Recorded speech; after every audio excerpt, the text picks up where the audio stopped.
আসসালামু আলাইকুম ওয়া রাহমাতুল্লাহি ওয়া বারাকাতুহু। নাহমাদুহু ওয়া নুসাল্লি আলা রাসূলিহিল কারীম, আম্মা বা'দু, ফাআউযু বিল্লাহি মিনাশ শাইতানির রাজীম। বিসমিল্লাহির রাহমানির রাহিম। লা উকসিমু বিয়াউমিল কিয়ামাহ ওয়া লা উকসিমু বিন নাফসিল লাওয়ামাহ। আয়াহসাবুল ইনসানু আল্লান নাজমা'a 'ইযামাহ বালা কাদিরিনা আলা আন নুসাউবিয়া বানানা। সাদাকাল্লাহুল আযীম। আজকে যে সূরা থেকে আমরা তাফসীর শুনবো, সূরাটার নাম হচ্ছে সূরাতুল কিয়ামা। বাংলা যেটাকে আমরা কিয়ামত বলি, বাংলায় কি বলি? কিয়ামত।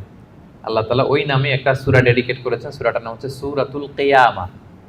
আমি খুব সহজ ভাষায় এই সূরাতে আসলে আল্লাহ তাআলা কি মেসেজ আমাদেরকে দিয়েছেন, কি বার্তা রাখতে চেয়েছেন, আপনাদের সামনে উপস্থাপন করার চেষ্টা করব। কোরআন কিন্তু আসলে সহজ। ওয়ালাকাদ ইয়াসসারনাল কুরআনা লিযিকর। আল্লাহ বলেছেন আমি কোরআনকে বোঝার জন্য সহজ করে দিয়েছি। ফাহাল মিন মুদ্দাকির, আছো কেউ এই সহজ কোরআন থেকে লেসন নিবা, উপদেশ নিবা, আছো কেউ? তো তাহলে যে সূরা নিয়ে আলোচনা করব, সূরাটার নাম কি? সূরাতুল কিয়ামা। মাশাআল্লাহ, সূরাতুল কিয়ামা। কিয়ামা মানে হচ্ছে রেসারেকশন, মানে পুনরুত্থান। আমরা মরে গেলে আমাদের সব শেষ, আর কিছু নাই, এরকম ব্যাপারটা না। লাইফ আফটার ডেথ বলে ইসলামে একটা কথা আছে, আল বা'স বা'দাল মাউত। আপনারা ইমানে মুফাসসিলের নাম শুনেছেন না? আমানতু বিল্লাহি ওয়া মালাইকাতিহি ওয়া কুতুবিহি ওয়া রুসুলিহি ওয়াল ইয়াউমিল আখিরি ওয়াল কদারি খাইরিহি ওয়া শাররিহি। তারপরে মিনাল্লাহি তাআলা, সবশেষেরটা কি? ওয়াল বা'সি বা'দাল মাউত। বা'স মানে আবার উঠবেন, আপনি আবার জেগে উঠবেন। মিনহা খালাকনাকুম ওয়া ফিহা নুঈদুকুম ওয়া মিনহা নুখরিজুকুম তারাতান উখরা। আল্লাহ বলেন আমি মাটি থেকে বানিয়েছি, মাটির কবরেই তোমরা আবার প্রবেশ করবে, আবার ওই মাটির কবর থেকে যেভাবে প্রথম বানিয়েছিলাম আবার উঠবে। এই যে আবার উঠবো, আবার জেগে উঠবো। আমার সর্বশেষ যে লিখিত বই এক নজরে কোরআন, তার আগের বইটার নাম জেগে ওঠো আবার। দেখছেন আপনারা? ওই জেগে ওঠো আবার মানে আবার যে আমরা জেগে উঠবো, মৃত্যুর পরে আমরা সবাই আবার জেগে উঠবো। আমাদেরকে জাগিয়ে তুলবেন কে? এই যে মৃত্যুর পরে আবার জেগে ওঠা, এটাকে আরবিতে বলে আল বা'স। আরবিতে কি বলে? আল বা'সু বা'দাল মাউত, মৃত্যুর পরে আবার জেগে ওঠা।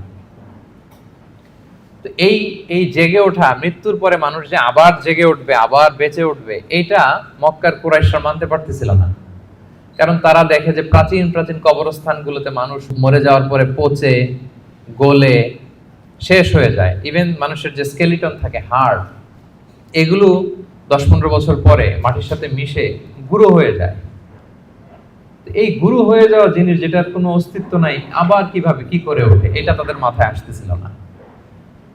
তো আস ইবনে ওয়াইল নামে এক মুশরিক, সে একটা পুরাতন কবরের ভেতরে সামান্য কিছু মানুষের হাড়, ওইটাকে এরকম হাত দিয়ে মোচড় দেওয়ার পর এটা ডাস্ট হয়ে গেছে, পাউডার। আসলে মানুষের হাড়, মরে যাওয়া মানুষের হাড়, এই পাউডারটা এনে রাসূল সাল্লাল্লাহু আলাইহি ওয়াসাল্লামের কাছে এনে এরকম একটা ফু দিয়েছে। ফু দেওয়াতে বাতাসের মধ্যে বালুটা মিশে গেছে। তো তখন আস ইবনে ওয়াইল বলে যে মাই ইউহিল ইযামা ওয়া হিয়া রামীম। মুহাম্মদ, তুমি বলতেছো এই ডাস্ট থেকে আল্লাহ আবার এই মানুষটাকে বানাবে? এটা তো একটা মানুষের কঙ্কাল ছিল, এটাকে যে তোমার সামনে ফু দিলাম, এটা তো বাতাসে মিশে গেল। তুমি কি বলতে চাচ্ছ যে এইটাকে একদিন আল্লাহ আবার জীবিত করবেন? মাই ইউহিল ইযামা ওয়া হিয়া রামীম, এটা কিভাবে? How come it's possible? এটা কিভাবে সম্ভব? তো ধুলা হয়ে গেছে, বালি, মানুষ বলতে কোনো অস্তিত্বই নাই। আল্লাহ রাসূল সাল্লাল্লাহু আলাইহি ওয়াসাল্লাম বললেন যে হ্যাঁ, আল্লাহ তাআলা এই ডাস্ট থেকে, এই ধুলা থেকে, বালি থেকে এটাকে আবার পুনরায় জীবিত করবেন, যেমনি আল্লাহ প্রথম মানুষকে বানিয়েছিলেন। প্রথম আল্লাহ তাআলা যেভাবে বানিয়েছেন, সেই আল্লাহ আবার এটা থেকে ওই মানুষকে আবার রিকনস্ট্রাক্ট করবেন, রিবিল্ড করবেন, রিশেপ দিবেন, রিসেট করবেন, আবার আগের মতো তিনি এই মানুষকে তৈরি করবেন। তো এই সূরায় এটাই বারবার বোঝানো হয়েছে যে যিনি প্রথম মানুষকে বানাইতে পারলো, সে আল্লাহ কি মরে যাওয়ার পরে, পচে গলে যাওয়ার পরে আবার বানাতে পারবে না? আচ্ছা বলেন তো, কোন জিনিস প্রথমবার বানানো কঠিন না দ্বিতীয়বার বানানো কঠিন? কারণ প্রথমবার ফার্স্ট টাইম, কোনো এক্সপেরিয়েন্স নাই। প্রথমবার যেহেতু করে ফেলতে পারছে, এখন তো একটা এক্সপেরিয়েন্স হয়ে গেছে, কি বলেন? জানা হয়ে গেছে, একটা ধারণা হয়ে গেছে। দ্বিতীয়বার কি কঠিন লাগবে আর? আল্লাহ তাআলা বারবার বলেন যে যিনি প্রথমবার তোমাদেরকে বানায় ফেলতে পারলেন। তোমাদের তো কোনো অস্তিত্ব ছিল না, অস্তিত্বহীন একটা জগৎ থেকে আল্লাহ তোমাকে অস্তিত্বে আনলেন। আমরা ছিলাম ইন এক্সিস্টেন্স, এখন আমাদেরকে এক্সিস্টেন্সে আনলেন। আচ্ছা, একটু খেয়াল করে বলুন তো, আজকে থেকে 100 বছর আগে আপনার কোনো অস্তিত্ব ছিল? আমার কোনো অস্তিত্ব ছিল? আমি যে আসব দুনিয়াতে, যে আমার এই নাম হবে, এই গ্রাম হবে, এই পিতামাতা হবে, এই ফিচার হবে, এগুলো আমরা কেউ জানতাম? তো এই আমাদেরকে যেহেতু আল্লাহ তৈরি করতে পারলেন, অস্তিত্বহীনতার জগৎ থেকে অস্তিত্বে আনতে পারলেন, সে আল্লাহ আবার পুনরায় তৈরি করতে ওনার সমস্যা কোথায়? ওটা তো আরো সহজ, কি বলেন? আচ্ছা, আজকে থেকে 200 বছর পরে ধরেন একজন মানুষ পৃথিবীতে যে আসবে, তার এখন কোনো অস্তিত্ব আছে? তার নাম, তার পরিবার, তার বংশ, তার কোনো অস্তিত্ব পৃথিবীতে নাই। কিন্তু এই লোকটা আসবে না পৃথিবীতে? তো অস্তিত্বহীন জগৎ থেকে আল্লাহ যখন অস্তিত্বে আনতে পারলেন, মরে যাওয়ার পরে, পচে যাওয়ার পরে তিনি আবার কেন উঠাতে পারবেন না? কেন পারবেন না? এবং আল্লাহ রাসূল সাল্লাল্লাহু আলাইহি সাল্লাম বলেছেন, মানুষের দেহে একটা হাড্ডির কণা আছে, ইন্না ফিল ইনসানি আযমুন লা ইয়াকুলুহুল আরদু আবাদান।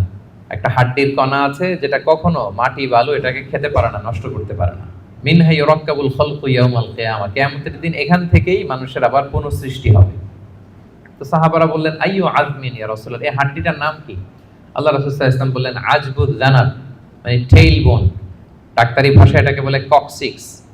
আমাদের যে শিরদাঁড়া আছে না, মেরুদণ্ড, এই মেরুদণ্ডের একেবারে নিচে ট্রায়াঙ্গেল একটা ত্রিভুজ আকৃতির ছোট্ট বোন পার্টিকেল আছে, এটা নষ্ট হয় না।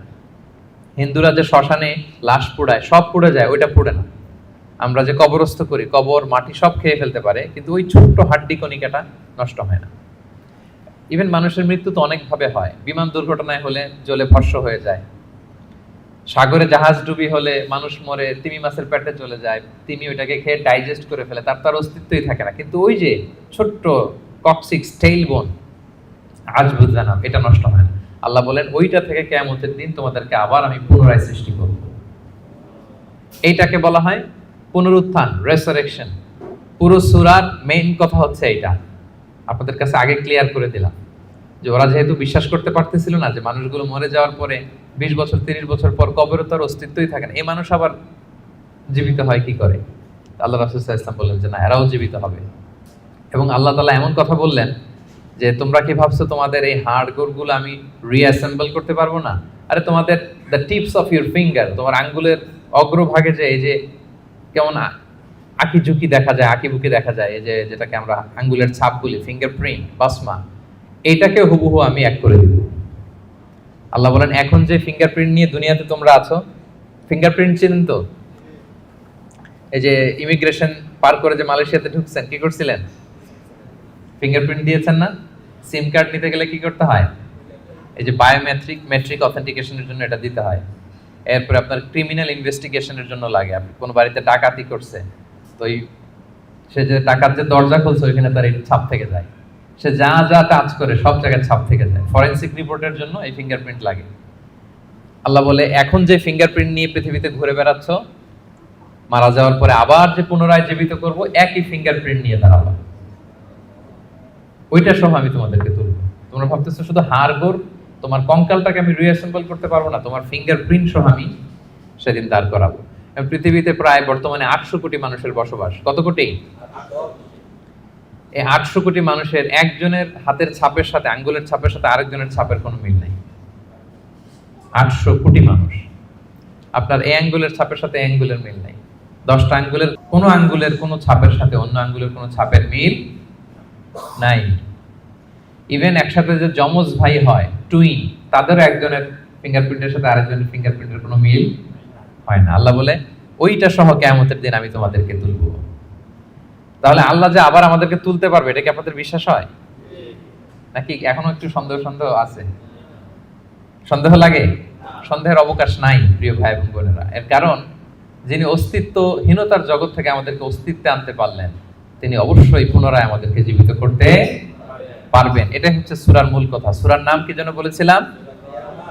সূরা কিয়ামা। কোরআনে মোট সূরা কয়টা? এই সূরাটা হচ্ছে 75 নাম্বার সূরা। কত নাম্বার? কোরআনে মোট পারা কয়টা? এটা 29তম পারায় অবস্থিত। এই সূরাটা মক্কায় নাজিল হয়েছে, ফলে এটা মাক্কি সূরা। বলুন তো কি সূরা? সবাই জোরে বলুন, কি সূরা? মাক্কি সূরা। এই সূরার আয়াত সংখ্যা কত বললাম? 40। আয়াত সংখ্যা কত? তাহলে ওভারঅল আপনি একটা ধারণা পেয়েছেন। সূরার ধারাক্রম হচ্ছে 75, কত পারায়? 29 পারায়, আয়াত সংখ্যা 40, আর সূরাটা মাদানী সূরা। কি সূরা? এবার নাজিলের সময়কালটা বলি, কখন নাজিল হয়েছে? মাক্কি যুগের একেবারে শুরুর দিকে, প্রাথমিক দিকে, প্রথম বছরই নাজিল হয়েছে। এবং নাজিলের প্রেক্ষাপট আমি বলেছি, লোকজন মৃত্যুর পরে যে আল্লাহ তাআলা আমাদেরকে পুনরুত্থান করবেন এটা মানতে চাইছিল না। তাদের কঠোর জবাব হিসেবে আল্লাহ তাআলা 40 আয়াত বিশিষ্ট এই সূরাটা নাজিল করেছেন। এবং এই সূরার সেন্ট্রাল থিম হচ্ছে পুনরুত্থান, রেসারেকশন, আবার যে আমরা উঠব। এই সূরার শেষে আল্লাহ বলেছেন যে আলাইসা যালিকা বিকাদিরিন আলা আন ইউহিয়াল মাউতা, যে আল্লাহ তোমাদেরকে প্রথম সৃষ্টি করলেন সে আল্লাহ কি আবার যে তোমাদেরকে সৃষ্টি করবেন সেই কুদরতটা কি আল্লাহর নাই? অবশ্যই আছে। বালা কাদিরিনা আলা আন নুসাউইয়া বানানা, যেটা শুরুতেই বললাম যে বানান মানে হচ্ছে tips of your finger. Even এটাকেও সুবিন্যস্ত করতে পারবেন, হুবহু এইভাবে তিনি আমাদেরকে জীবিত করবেন। তাহলে তিনি যে আমাদেরকে আবার পুনরায় জীবিত করতে পারবেন এতে কোনো সন্দেহ অবশ্যম্ভাবী, অনিবার্য। আমরা আবার জেগে উঠব, আবার আমরা উত্থিত হব, আমাদের পুনরুত্থান হবে। ইব্রাহিম আলাইহিস সালামকে যখন এই আকীদা আল্লাহ শিক্ষা দিয়েছেন যে ইব্রাহিম, মৃত্যুর পর আমি সবাইকে জাগাবো, তো তিনি বললেন যে রব্বি আরিনি কাইফা তুহিল মাউতা, আল্লাহ আপনি কিভাবে জাগাবেন, মানে মৃতকে কিভাবে জীবিত করেন, একটু যদি দেখাইতেন আমাকে, আমার খুব ভালো লাগতো। কে বলতেছেন? কাইফা তুহিল মাউতা, আল্লাহ মৃতকে কিভাবে জীবিত করেন? তা আল্লাহ বলেন বলো কি ইব্রাহিম, আওয়ালাম তুমিন, তোমার কি বিশ্বাস হয় না? ইব্রাহিম আলাইহিস সালাম বললেন বালা, অবশ্যই বিশ্বাস হয়, কিন্তু ওয়ালাকিন লিয়াতমাইন্না কলবি, দেখতে পেলে আমার অন্তরটা একটু প্রশান্ত হতো, যদি আমি দেখতাম কিভাবে জীবিত করেন। সূরা বাকারা এসেছে, আল্লাহ বললেন ফাখুয আরবাআতাম মিনাত তায়র, ঠিক আছে দেখাবো, তুমি 4টা পাখি নিয়ে আসো, জবাই করো, পাখিগুলোকে টুকরো টুকরো করো, এদের গোশতগুলো পাহাড়ের ওই পাশে ছিটায় দিয়ে আসো, এরপরে পাহাড়ের এই পাশ থেকে পাখিগুলোকে ডাকো। ইব্রাহিম আলাইহিস সালাম পাহাড়ের এই পাশ থেকে ডাক দিলেন, ডাক দেওয়ার সাথে সাথে আল্লাহ তাআলা মৃত ওই পাখির গোশতগুলোকে রিঅ্যাসেম্বল করে একসাথে জীবিত করে আবার ইব্রাহিম আলাইহিস সালামের সামনে এনে হাজির করে দিলেন। ইব্রাহিম আলাইহিস সালাম দেখে আশ্বস্ত হলেন, তার হৃদয় প্রশান্ত হলো। তাহলে আল্লাহ তাআলা যে মৃতকে জীবিত করতে পারেন এতে কি কোনো সন্দেহ আছে? না। শুরুতে আমরা বলেছি ইমানে মুফাসসালে আল্লাহ বলেছেন, আমাদেরকে জানিয়েছেন যে 7টা বিষয়ের উপর ঈমান রাখতে হয়, এর মধ্যে একটা হচ্ছে বল বাস বাদাল মাউত, মৃত্যুর পরে তিনি আমাদেরকে জীবিত করবেন, এটা আল্লাহর কুদরত। আচ্ছা, তাহলে সূরাতুল কিয়ামা নামকরণ কেন করা হলো, কোত্থেকে করা হলো? এই সূরার প্রথম আয়াতেই আল্লাহ তাআলা কিয়ামত শব্দটাকে উল্লেখ করেছেন। প্রথম আয়াতেই কিয়ামত শব্দটার উল্লেখ আছে এবং কিয়ামত নিয়েই পুরো সূরা জুড়ে এখানে আলোচনা, ফলে এজন্য এই সূরার নাম হয়েছে কি? সূরা কিয়ামা। আল্লাহ বলেছেন লা উকসিমু বিয়াউমিল কিয়ামা, এখান থেকে সূরার নাম কিয়ামা। আচ্ছা, এই সূরায় বেসিক্যালি 5টা বিষয়ে কথা বলা হয়েছে। কয়টা? মোট 5টা সেকশন। এখন একটা জেনারেল ওভারভিউ শেয়ার করতেছি। প্রথম 15 আয়াতে কিয়ামতের ভয়াবহতা, কিয়ামত যে কত ভয়াবহ হতে পারে, প্রথম 15 আয়াতে আল্লাহ এটা আলোচনা করেছে। পরের 4 আয়াতে ওহীর প্রতি রাসূল সাল্লাল্লাহু আলাইহি ওয়াসাল্লামের যে ভীষণ আগ্রহ সেটা নিয়ে আলোচনা করা হয়েছে। এর পরের 6 আয়াতে কিয়ামতের দিন কিছু মানুষের চেহারা হবে উজ্জ্বল, গ্লোয়িং ফেস, আর কিছু মানুষের চেহারা হবে গ্লুমি ফেস, মানে বিষণ্ণ, বিবর্ণ, অন্ধকার চেহারা। এটা নিয়ে আলোচনা করা হয়েছে। এক দলের হবে উজ্জ্বল চেহারা, আরেক দলের হবে বিষণ্ণ, বিবর্ণ, কালো চেহারা। আমাদের চেহারাগুলো যেন সেদিন উজ্জ্বল থাকে, আমরা সেই কামনা করি আল্লাহর কাছে। এরপরে 26 থেকে 30 নম্বর আয়াতে মৃত্যুকালীন অবস্থা কি হবে মানুষের, সেটা নিয়ে আলোচনা করা হয়েছে। সর্বশেষ 10 আয়াতে আল্লাহ পুনরুত্থান দিয়ে ক্লোজ করেছেন সূরাটা। পুনরুত্থান যে অনিবার্য, অবশ্যম্ভাবী, এটা আল্লাহ তাআলা প্রতিষ্ঠিত করে শেষ করেছেন। তাহলে একটা জেনারেল ওভারভিউ পেয়েছেন। মোট কয়টা সেকশন এই সূরায়? 5টা। প্রথমে কিয়ামতের ভয়াবহতা, তারপরে ওহীর প্রতি, ওহী রিসিভ করার প্রতি রাসূল সাল্লাল্লাহু আলাইহি ওয়াসাল্লামের যে অধীর আগ্রহ, ভীষণ আগ্রহ, এটা নিয়ে কথা। এরপর উজ্জ্বল চেহারা আর অন্ধকার চেহারা। এরপরে মৃত্যুকালীন অবস্থার যে বর্ণনা সেটা দেওয়া হয়েছে, সবশেষে পুনরুত্থান। তাহলে এই 5টা বিষয় নিয়ে আমরা আলোচনা শুরু করি। তাহলে ওভারঅল এই সূরা নিয়ে কথা হয়ে গেছে। এবার আমরা তাফসীরের দিকে যাই। প্রথমে আমরা বলেছিলাম যে কিয়ামত দিবসের বর্ণনা আল্লাহ দিয়েছেন। আল্লাহ শুরু করলেন আউযু বিল্লাহি মিনাশ শাইতানির রাজীম, বিতাড়িত শয়তান থেকে আল্লাহর কাছে পানাহ চাই। বিসমিল্লাহির রহমানির রহিম, পরম করুণাময় অসীম দয়ালু আল্লাহর নামে শুরু করছি। আল্লাহ বলছেন, লা উকসিমু বিয়াউমিল কিয়ামা। লা শব্দের অর্থ না। লা শব্দের অর্থ, সবাই বলুন, লা শব্দের অর্থ না। আল্লাহ প্রথমে বললেন না, নো, অর্থাৎ তোমরা যা ভাবো এমনটা না। তোমরা যে মনে করো যে আমি উঠাতে পারবো না, মৃত্যুর পরে আমি তোমাদেরকে পুনরুত্থান করতে পারবো না, এমনটা না। লা, আল্লাহ বললেন লা উকসিমু বিয়াউমিল কিয়ামা। লা, তোমরা যে মনে করো আমি আল্লাহর জন্য কঠিন হবে তোমাদেরকে জাগ্রত করা, এটা ঠিক নয়। বরং উকসিমু বিয়াউমিল কিয়ামা, আমি কিয়ামত দিনের শপথ করছি। কিয়ামতের শপথ করতেছে কে?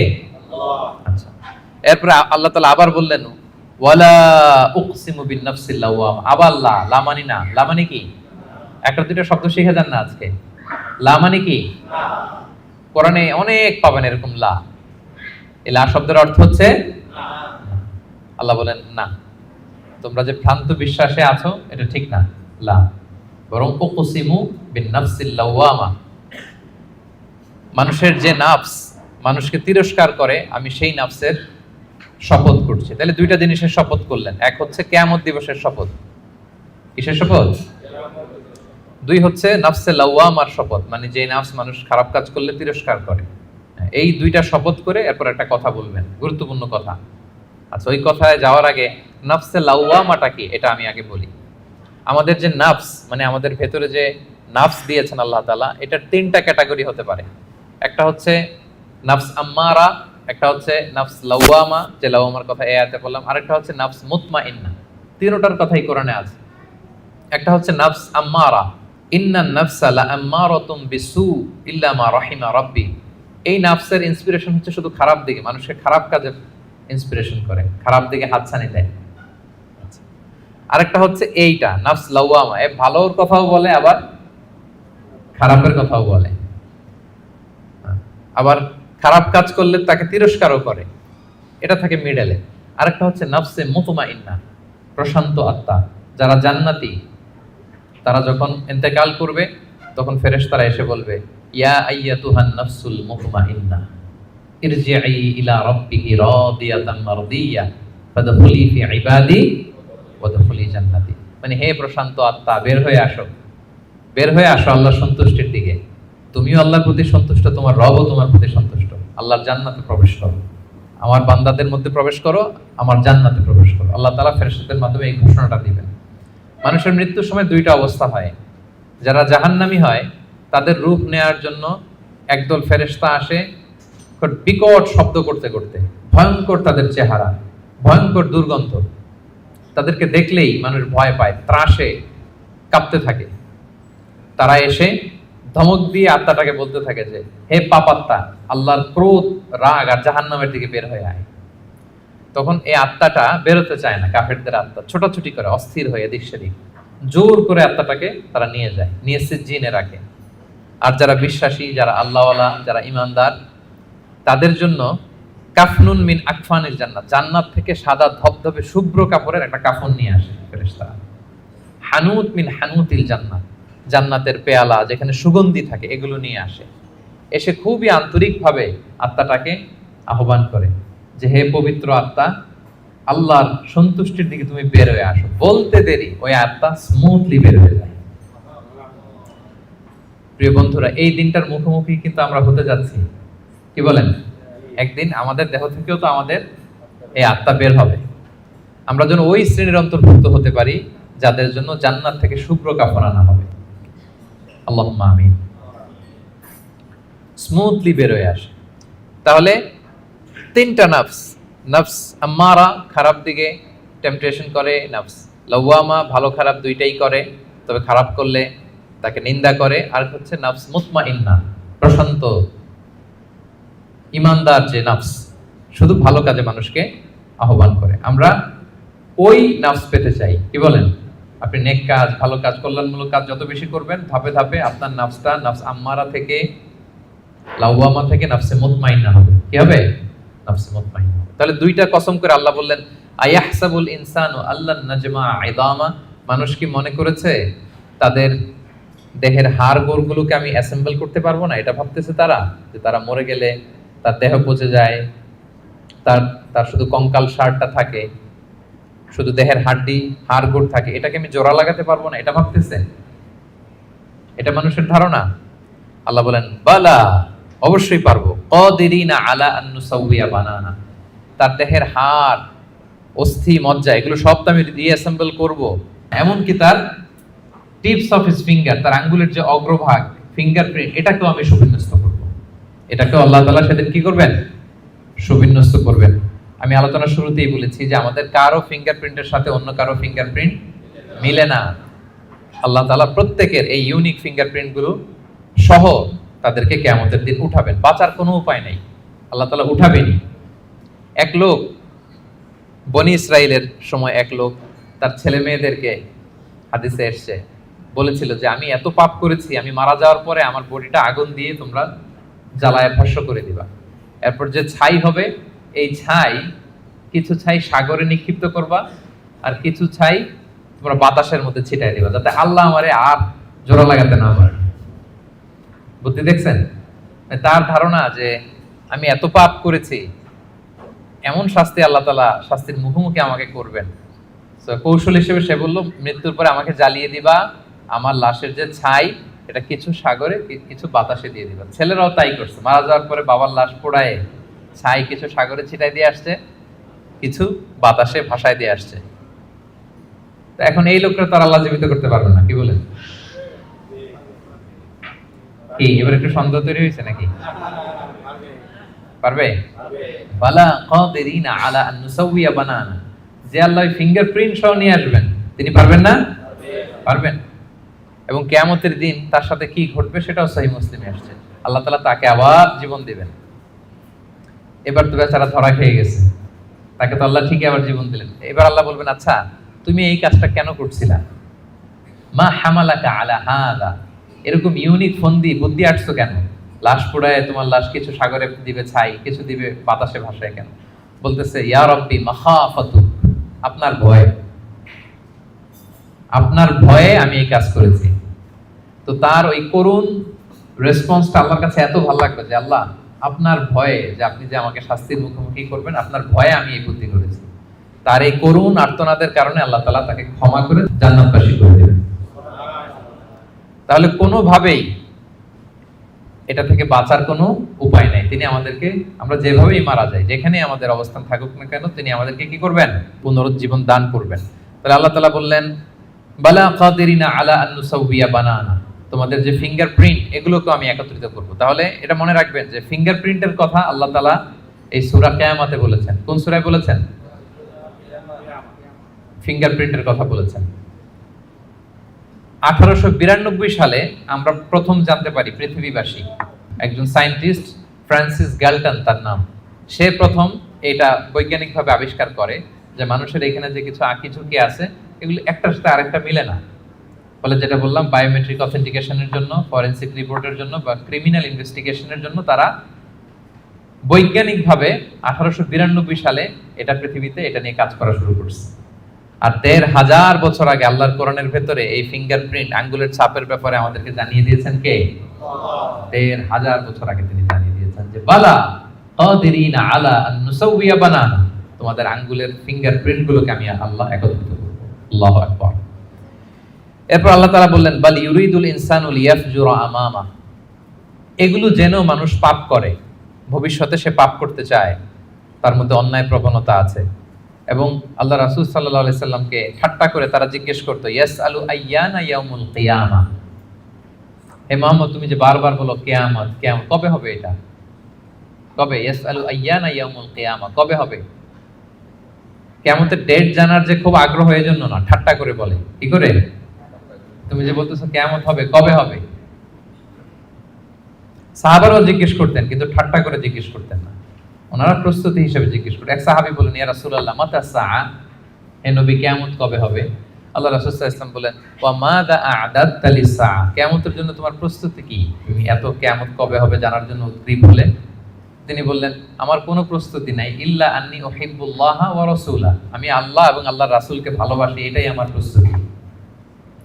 তখন রাসূল সাল্লাল্লাহু আলাইহি ওয়াসাল্লাম বললেন তুমি যে আল্লাহ আল্লাহর রাসূলকে ভালোবাসো, এই ভালোবাসাই তোমাকে জান্নাতে প্রবেশ করাবে।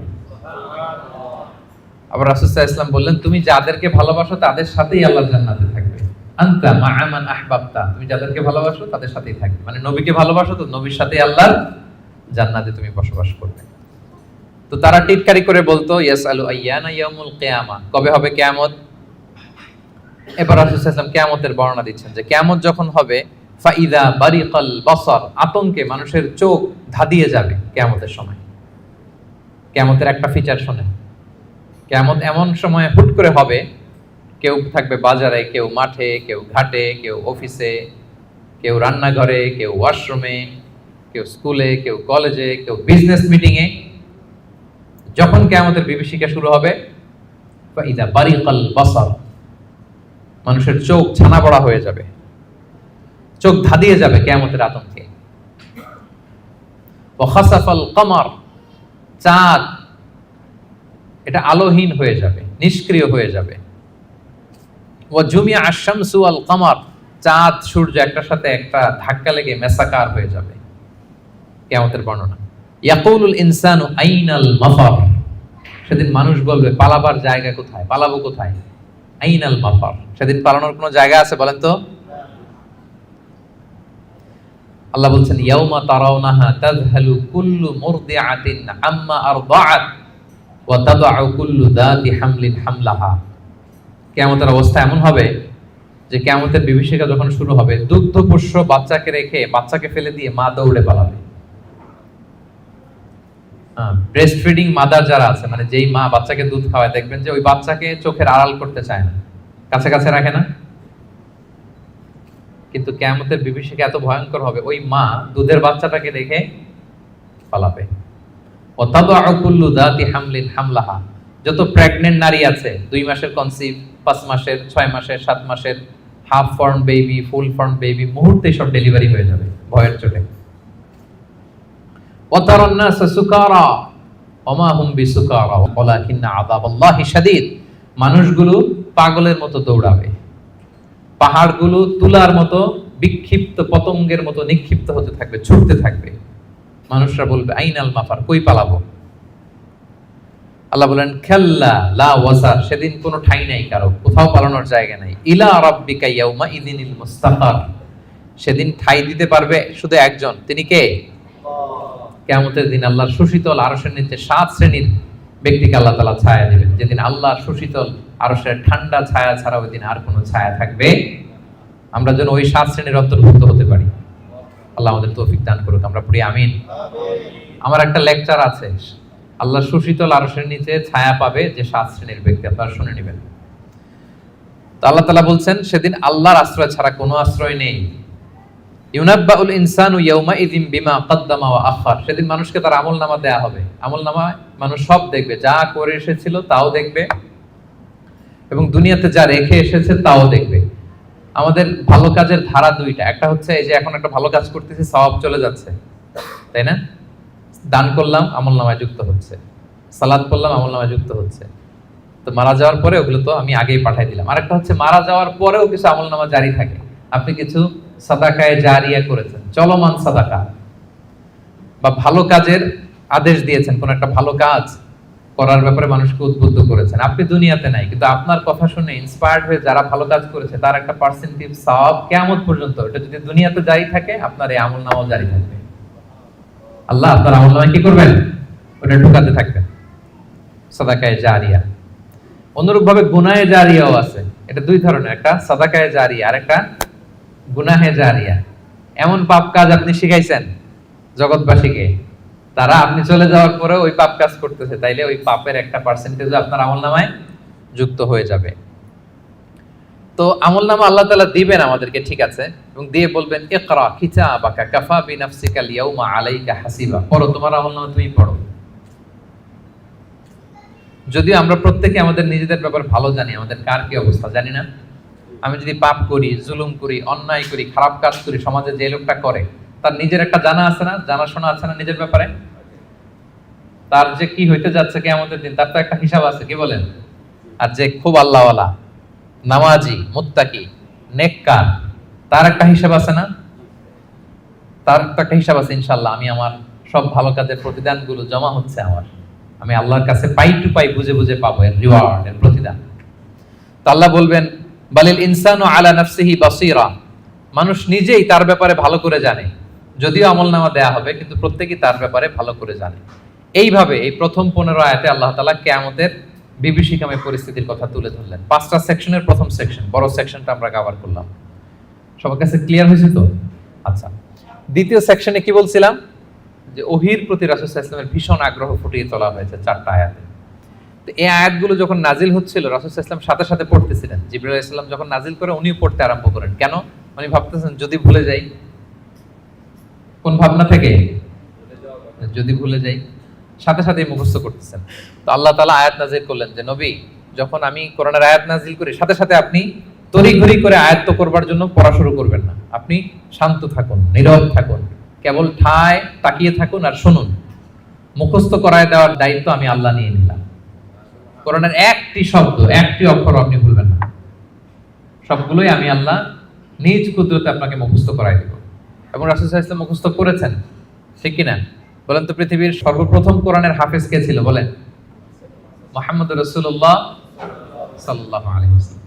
ওনার উপরে তো কোরআন নাজিল হয়েছে, তো ওনার আগে কে কোরআনের হাফেজ হতে পারবে? পারবে কেউ?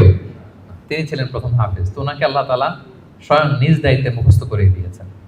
যে বালিল ইনসানু আলা নাফসিহি বাসীরা, মানুষ নিজের ব্যাপারে ভালো করেই জানে। ওয়ালাউ আলকা মাআযিরা, যদিও সে নিজের ব্যাপারে যত এক্সকিউজ সে হাজির করুক আল্লাহর কাছে। এরপর আল্লাহ বলছেন নবীকে লা তুহাররিক বিহি লিসানাকা লিতা'জালা বিহি, যখন কোরআনের আয়াত নাজিল হয় তাড়াতাড়ি করে পড়বেন না। ইন্না আলাইনা জামাআহু ওয়া কুরআনা, এটা আপনার হৃদয়ে জমা করে দেওয়ার, মুখস্থ করিয়ে দেওয়ার দায়িত্ব আমি আল্লাহ নিজে নিয়ে নিলাম। ফাইদা ক্বারানাহু ফাত্তাবি' কুরআনা, জিবরাইল যখন পড়বে শুধু খেয়াল করে শুনুন, বাকিটা আমার দায়িত্ব। সুম্মা ইন্না আলাইনা বায়ানা, এরপর এটার ব্যাখ্যা বিশ্লেষণ আমি আল্লাহ আপনাকে শিখাই দেব। এই 4 আয়াতে আল্লাহ তাআলা বুঝাতে চাইলেন যে রাসূল সাল্লাল্লাহু আলাইহি ওয়াসাল্লাম যে ওহী রিসিভ করার জন্য খুব উদ্গ্রীব থাকতেন, ওনাকে আশ্বস্ত করা হলো যে নবী আপনি চিন্তিত হবেন না। তাহলে 2টা সেকশন চলে গেল। 3 নাম্বার সেকশন কি বলেছিলাম, যে 2 ধরনের ফেস থাকবে কিয়ামতের দিন। কিছু ফেস হবে উজ্জ্বল ফেস, গ্লোয়িং ফেস, তার বিপরীতে কিছু চেহারা হবে গ্লুমি ফেস, বিবর্ণ বিষণ্ণ চেহারা। তাদের কথা আল্লাহ বলবেন। আল্লাহ বললেন কাল্লা বাল তুহিব্বুনাল আজিলা, বরং তোমরা এই দুনিয়ার জীবনকে বেশি প্রাধান্য দাও। মানুষের স্বভাব হচ্ছে আখিরাত, সেটা যে একটা বিশাল জগৎ, হাজার হাজার বছর অন্তহীন যে জগৎ, ওই জগৎটা নিয়ে আমরা খুব একটা টেন্স থাকি না, ওটা নিয়ে আমাদের প্ল্যান থাকে না। আমাদের প্ল্যান থাকে 40 বছর, 50 বছর, 60 বছর। অন্য আয়াতে আল্লাহ বলছেন বাল তুসিরুনাল হায়াতাদ দুনিয়া ওয়াল আখিরাতু খায়রু ওয়া আবকা, তোমরা দুনিয়ার জীবনকে প্রাধান্য দাও, কিন্তু এটা স্থায়ী জীবন নয়। স্থায়ী জীবন হচ্ছে আখিরাতের জীবন। আওয়াজ করে বলুন তো, স্থায়ী জীবন কোন জীবন? আখিরাতের জীবন। সেটাই বললেন কাল্লা বাল তুহিব্বুনাল আজিলা, তোমরা দুনিয়াকে প্রাধান্য দাও, এটাকে ভালোবাসো। ওয়া তাযারুনাল আখিরা, আর আখিরাতকে তোমরা ভুলে যাও। সেদিন মানুষের অবস্থা কি হবে শোনো, উজুহু ইয়াউমা ইদিন নাদিরা, সেদিন কিছু মানুষের চেহারা হবে গ্লোয়িং, সজীব, শ্যামল, উজ্জ্বল, উদ্দীপ্ত চেহারা, গ্লোয়িং ফেস। ইলা রাব্বিহা নাযিরা, তারা সেই চেহারা নিয়ে তাদের রবের দিকে তাকায় থাকবে। আল্লাহু আকবার। তাহলে বোঝা গেল জান্নাতীরা কিয়ামতের দিন আল্লাহ তাআলাকে দেখার সৌভাগ্য পাবেন। বলেন আমরা আল্লাহকে সচক্ষে দেখতে চাই কি চাই না? চাই। আমরা আল্লাহকে দেখছি কখনো? দেখিনি। না দেখে তার ইবাদত করি, তাকে বিশ্বাস করি, তার সামনে সেজদায় লুটিয়ে পড়ি, কিন্তু তাকে দেখি নাই। তো জান্নাতীদের সবচেয়ে বড় নেয়ামত হবে এইটা। আল্লাহ জান্নাতীদেরকে বলবেন, এই জান্নাতীরা কোরআনে যা যা নেয়ামতের কথা বলছি সব পাইছো? সবাই বলবে আল্লাহ পেয়েছি, আরো ঢের বেশি পেয়েছি। সবাই খুব খুশি যে আল্লাহ যা যা বলছেন আমরা হিসাব মিলাই দেখছি যে সব আপনি দিয়েছেন, এর চেয়ে বেশি দিয়েছেন। একজন হাত তুলে বলবে আল্লাহ পাই নাই, একটা জিনিস পাই নাই। আল্লাহ বলবে ঘটনা কি? সবাই, কারো কোনো কমপ্লেন নেই। তোমার আবার কি কমপ্লেন? তুমি পাও নাই বলতে কি পাও নাই? বলতেছে আল্লাহ আসলটাই তো পাই নাই। আসলটা মানে বলে যে আপনারাই তো পাই নাই। আপনার হেজাব থেকে আমরা কথা শুনতেছি, মানে পর্দার অন্তরালে, কিন্তু আপনাকে তো দেখি নাই। আপনার যে নূর, আপনার নূরের যে সৌন্দর্য, আপনার নিজের সত্তাকে যে আপনি গোপন করে রেখেছিলেন, ওই সত্তাকে তো আমরা এখনো উইটনেস করতে পারি নাই। এটা তো বাকি। আল্লাহ বলবেন হ্যাঁ এইটা বাকি, এটা আমি খুব জাঁকজমক ভাবে তোমাদেরকে দেখাবো। বিশাল জান্নাতের কনফারেন্স হলে সামনে নবীরা বসবেন, সিদ্দিক, শুহাদা, সালেহ সবাইরা বসবেন, আমরা ইমানদাররাও বসার সুযোগ পাবো সেদিন। এরপর আল্লাহ তাআলার যে পর্দা, নূরের পর্দা, এই পর্দাকে আল্লাহ উন্মোচিত করবেন জান্নাতবাসীদের জন্য। আল্লাহু আকবার। কিসের পর্দা? নূর মানে কি? আচ্ছা, আমরা ঘরে পর্দা লাগাই কেন? কি বন্ধ করার জন্য? আমরা ঘরে যে কার্টেন লাগাই, পর্দা কি ঢাকার জন্য? আলো ঢাকার জন্য। কিন্তু আল্লাহর পর্দাটাই আলোর পর্দা, নূরের পর্দা। এরপর আল্লাহ তাআলা নিজেকে সেদিন প্রকাশিত করবেন। আল্লাহর নূরের এক ঝলক তিনি প্রকাশিত করবেন। জান্নাতীরা পাগলের মতো ওই নূরের ঝলকের দিকে বিমোহিত হয়ে তাকিয়ে থাকবে। এক সেকেন্ডের হাজার কোটি ভাগের অল্প সময়ের, সামান্য সময়ের জন্য এক ঝলক আল্লাহ নিজেকে প্রকাশিত করবেন, ওনার নূর দেখাবেন। জান্নাতীরা ওই নূর দেখে অপলক নেত্রে বিমোহিত হয়ে তাকিয়ে থাকবে পাগলের মতো, যে কি দেখলাম, এত সুন্দর, এত বড় নেয়ামত। কিন্তু সামনে কিন্তু আর নাই, ওই নূরের ঝলকানি কিন্তু আর নাই। এক ঝলক ওটা দেখে এইভাবে সব কোটি কোটি বছর কেটে যাবে এইভাবে। আল্লাহু আকবার। উজুহু ইয়াউমাইদিন নাযিরা ইলা রাব্বিহা নাযিরা। কিছু উজ্জ্বল চেহারা সেদিন তাদের রবের দিকে তাকিয়ে থাকবে। আল্লাহ রাসূল সাল্লাল্লাহু আলাইহি ওয়াসাল্লাম বলেছেন যে ইন্নাকুম সাতারাউনা রাব্বাকুম আয়ানান, তোমরা কিন্তু কিয়ামতের দিন চাক্ষুষ আল্লাহকে দেখবে, সব জান্নাতীরা। এই কথা যখন রাসূল সাল্লাল্লাহু আলাইহি ওয়াসাল্লাম বললেন, সাহাবারা বললেন যে রাসূলুল্লাহ, আল্লাহকে সবাই একসাথে কিভাবে দেখবে? দেখতে কি ধাক্কাধাক্কি হবে না? তো রাসূল সাল্লাল্লাহু আলাইহি ওয়াসাল্লাম বললেন যে আকাশের চাঁদ উঠলে তোমরা কি ধাক্কাধাক্কি করে দেখো? বলেন যে আকাশে যখন চাঁদ উঠছে আমরা কি আরেকজনকে সরাই বলি, ভাই একটু সরেন আমি দেখি? সরেন। যে যেখানে আছে সেখান থেকে কি করে? চাঁদকে উইটনেস করতে পারে, দেখতে পারে। তো তাহলে সচক্ষে আমরা সেদিন আল্লাহ তাআলাকে দেখতে পাবো। আওয়াজ করে পড়েন ইনশাআল্লাহ। তাহলে উজুহু ইয়াউমাইদিন নাযিরা ইলা রাব্বিহা নাযিরা। সজীব চেহারাগুলো আল্লাহর দিকে তাকিয়ে থাকবে। এটা হচ্ছে এক শ্রেণী। আরেক শ্রেণী হবে কি? ওয়া উজুহু ইয়াউমাইদিন বাসিরা। আরেক দলের চেহারা হবে কালো। ওই যে আমলনামায় তার সব খারাপ কাজের লিস্ট। তাদের চেহারা কি উজ্জ্বল হবে? কেমন হবে? বিষণ্ণ, বিবর্ণ, ডার্ক ফেসেস, গ্লুমি ফেসেস। তাযুন্নু আন ইউফআলা বিহা ফাকিরা। সে বুঝতে পারবে যে কঠিন বিপদ নেমে আসতেছে। আচ্ছা গেল উজ্জ্বল চেহারা, আলোকিত চেহারা। এরপরে মৃত্যুকালীন অবস্থার বর্ণনা। খাল্লা, তোমরা যে ভাবতেছো তোমরা পুনরুত্থিত হবে না, শুরুতে তো দুইবার লা লা বলছো যে না না যা বলতেছো এটা ভুল, আবার এখানে কাল্লা, না তোমরা যা বলতেছো এটা কিন্তু ঠিক না, বারবার রিমাইন্ডার, পুনরুত্থান হবেই হবে, এটা কেউ ঠেকাইতে পারবে না। ইদা বালাগাতিত তারাকিয়া, মানুষের রূহ যখন কণ্ঠনালী পর্যন্ত পৌঁছে যায়, ওয়াকিলা মান রাগ, তখন মৃত্যুর একটা সিনারিও আল্লাহ তুলে ধরেছেন। তখন মানুষ শেষ চেষ্টাটা করে। মৃত্যু সজ্জায় যখন চলে যায় আমরা কি করি? লাস্ট চেষ্টাটা করি তাকে বাঁচানো যায় কিনা, কোনো রাকি আছে কিনা তাকে রুকিয়া করবে, কোনো ডাক্তার আছে কিনা তাকে শেষ চেষ্টাটা করবে। ওয়াযান্না আন্নাহুল ফিরাক, কিন্তু মৃত্যুগামী যে যাত্রী সে বুঝে যায় যে এটাই আমার লাস্ট ডেট দুনিয়ার। তার মানে যিনি মৃত্যুবরণ করে মৃত্যুর কিছু সময় আগে সে বুঝতে পারে যে আমি ছেড়ে যাচ্ছি এই পৃথিবী, আমি কি করতেছি? ছেড়ে যাচ্ছি। আচ্ছা, ওয়ালতাফাতিস সাকু বিসাক, এই দুনিয়ার কষ্ট বা ভয়াবহতার সাথে যুক্ত হয় আখিরাতের ভয়াবহতা। মানে আজকে দুনিয়ার শেষ দিন, এরপরে আমার শুরু হয়ে যাবে কি? আখিরাতের প্রথম দিন। ইলা রাব্বিকা ইয়াউমা ইযিনিল মাসাক, এবং মানুষকে তার রবের দিকে সেদিন নেওয়া হবে। আচ্ছা, মৃত্যুকালীন সংক্ষিপ্ত বর্ণনা শেষ। এরপর আল্লাহ শুরু করলেন সর্বশেষ যে সেকশনটা, সেটা যে পুনরুত্থান যে হবেই, এটা আবার তিনি শক্তভাবে মজবুতভাবে তুলে ধরলেন এই সূরার একেবারে শেষ কয়েকটা আয়াতে। আল্লাহ বললেন ফালা সাদ্দাকা ওয়ালা সাল্লা, যারা কাফির মুশরিক, যারা আল্লাহকে মানে না, তাদের বৈশিষ্ট্য কি? ফালা সাদ্দাকা, তারা কিয়ামতকে সত্য বলে মানেও না, ওয়ালা সাল্লা, তারা সালাতও আদায় করে না, ওয়ালাকিন কাযযাবা ওয়া তাওয়াল্লা, তারা এটাকে মিথ্যা বলে, তারা মুখ ফিরিয়ে নেয়। একদল দেখবেন যে আপনি ভালো বললে মুখটা ফিরায় নেয়, যত উদাহরণ দিয়ে আপনি বুঝান সে ওটা মানবে না, সে ওইখান থেকে ইগনোর করে চলে যাবে। সুম্মা যাহাবা ইলা আহলিহি ইয়াতামাত্তা, সে গর্বভরে তার ফ্যামিলির কাছে যায়। মুফাসসিরিন ইকরাম বলেছেন, ইকরামা বলেছেন যে এর দ্বারা উদ্দেশ্য হচ্ছে আবু জাহাল। আবু জাহালকে যখন আল্লাহ রাসূল সাল্লাল্লাহু আলাইহি ওয়াসাল্লাম দাওয়াত দিচ্ছিল, যতভাবে যুক্তি নির্ভর কথা রাসূল সাল্লাল্লাহু আলাইহি ওয়াসাল্লাম বলে, কিন্তু সে শোনে না, সে অহংকার করে চলে যায়। আউলা লাকা ফাআউলা সুম্মা আউলা লাকা ফাআউলা, তোমার জন্য ধ্বংস অনিবার্য। এরপর আল্লাহ তাআলা বলছেন আয়াহসাবুল ইনসানু আন ইউতরাকা সুদা, যে কথা দিয়ে শুরু করেছিলেন সেটা দিয়ে শেষ করতেছেন। কোরআনের কোনো কিছুই অমিল নাই। আপনি দেখবেন একেবারে সূরার শুরুতে যেই কথা, শুরুর কথার সাথে শেষের কথার মিল আছে। আবার এই সূরার শেষে যা বলছে আরেক সূরার শুরুতে মিল আছে, মানে সবটা ইন্টারকানেক্টেড, হাইলি ইন্টারকানেক্টেড। আল্লাহ বলছেন আইয়াহসাবুল ইনসানু আইয়ুতরাকা সুদা, মানুষ কি ভাবে যে তাকে এমনি এমনি ছেড়ে দেওয়া হবে কোনো পরীক্ষা ছাড়া? কিয়ামতের দিন হাত তুলে বলবেন আল্লাহ আমি তো ঈমানদার ছিলাম, আর আল্লাহ বলবেন যাও তুমি চলে জান্নাতে ঢুকে যাও, এরকম না। আপনাকে কঠিন পরীক্ষার মুখোমুখি হতে হবে। আপনি যে আপনার ঈমানের দাবিতে সত্যবাদী, পদে পদে এটা প্রমাণ দিতে হবে। আলাম ইয়াকু নুতফাতাম মিন মানিয়্যিন ইউমনা, আমাদের সৃষ্টি শৈলীটা কেমন ছিল আল্লাহ ওইদিকে আমাদেরকে একটু তাকাতে বলতেছেন যে দেখো তো তুমি কি ছিলা, আমরা প্রত্যেকে আসলে কি ছিলাম যদি একটু খেয়াল করেন তো। আপনি আপনার ছোটবেলার কত বছরের কথা মনে করতে পারেন? আপনি স্মৃতি হাতরাতে পেছনে গেলে মানে কত বছর বয়সের কথা আপনার মনে আছে দেখি? আপনার বয়স যখন 3 ছিল কোনো স্মৃতি মনে আছে?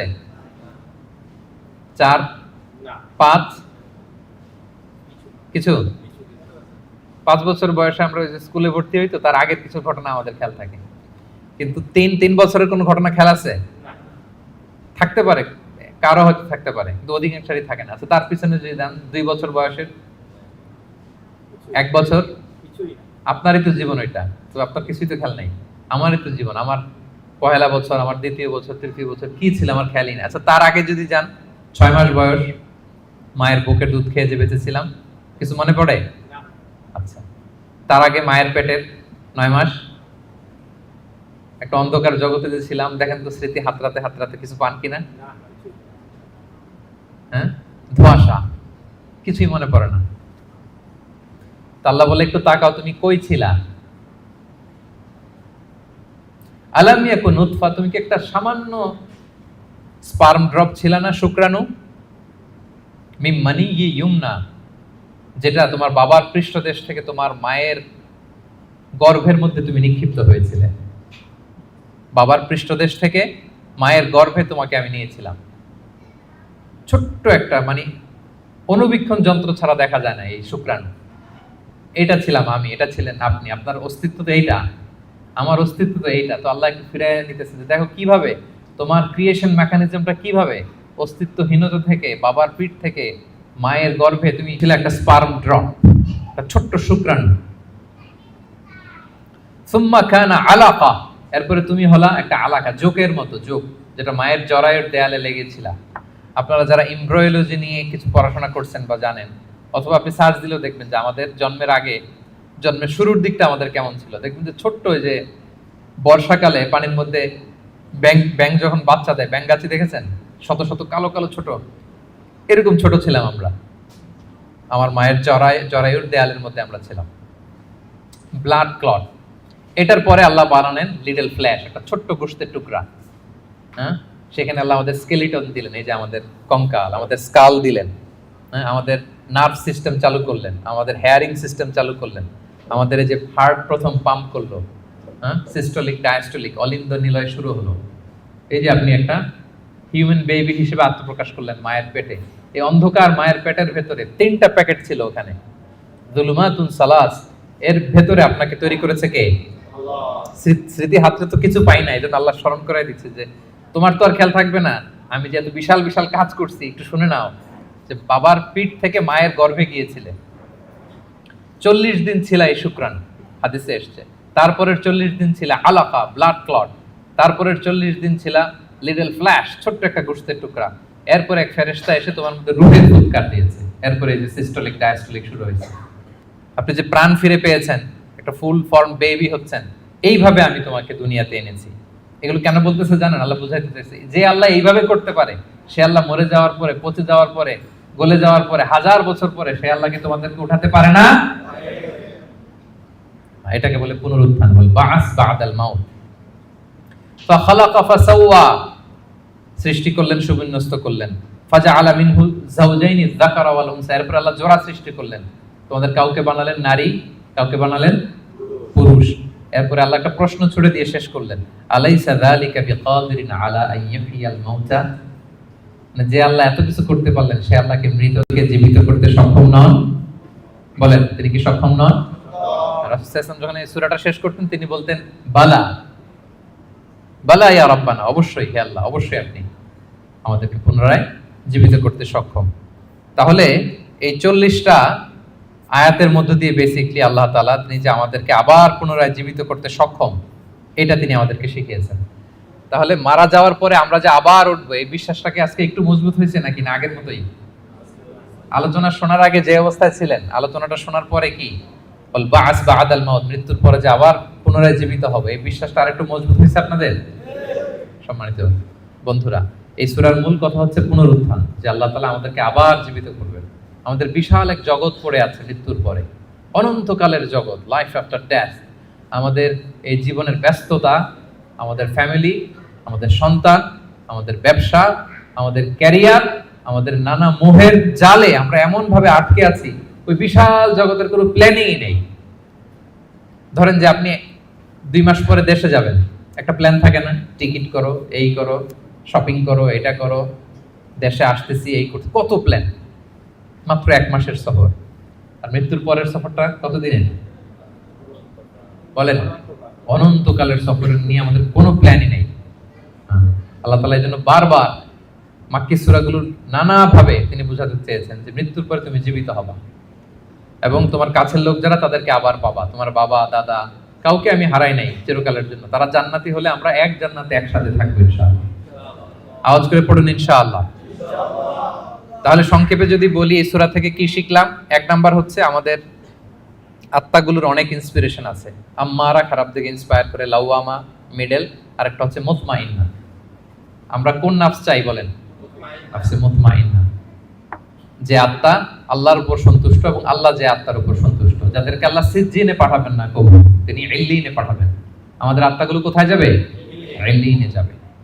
তাহলে ওটার জন্য কাজ করতে হবে, আপনার সোলটাকে আপনাকে ট্রেন আপ করতে হবে। এই আত্মার অনেক দিকে হাতছানি আছে, টেম্পটেশন আছে, ভালো কাজ করে, কল্যাণমূলক কাজ করে, যে কাজে আল্লাহ সন্তুষ্ট হয়, আল্লাহ রাসূল সন্তুষ্ট হয়, ওই কাজগুলো করে করে আপনার নাফসকে আপনার মুতমাইন্না বানাইতে হবে। এটা হচ্ছে আমাদের দায়িত্ব। 2 নাম্বার লেসন হচ্ছে রেসারেকশন, এটা হবে পুনরুত্থান। এবং আল্লাহ বলেছেন যে ফিঙ্গারপ্রিন্ট যেভাবে আছে, হাতের ছাপ সহ তোমরা উঠবা, এবং যে আল্লাহ প্রথমে সৃষ্টি করতে পারেন সে আল্লাহ পরেও সৃষ্টি করতে পারবেন।